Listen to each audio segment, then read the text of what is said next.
Hi, my name is Ben Gook. I'm a physical therapist and certified athletic trainer at Grand Itasca.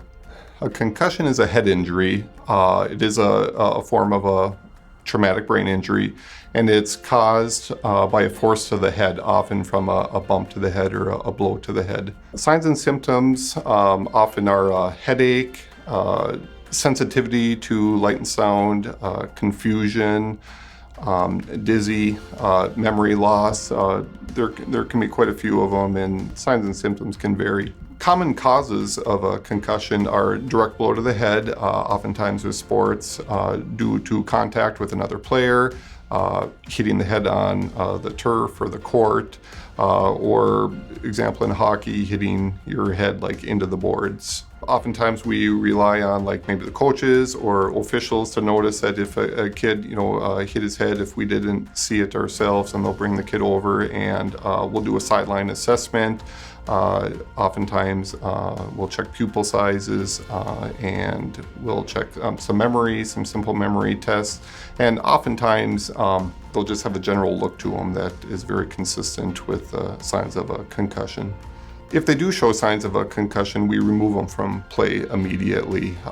They're not allowed to go back in until further evaluation. If it's a significant injury where we would feel the need for additional evaluation, we may have them see a sports medicine doctor, or we can bring them in the next day or two when their symptoms resolve and do some of our own clinic testing.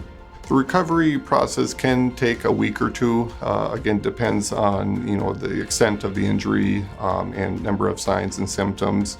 Oftentimes, after about a week, their symptoms start improving, and then we will start them on a 6-step return to play protocol, where we start out with just basic light activity, and we'll progress them to like non-contact drills, and then eventually contact drills, and then with the end result of return to play, which can take up to 2 to 3 weeks. Long-term effects from a concussion often involve memory, whether short-term memory issues or long-term memory issues.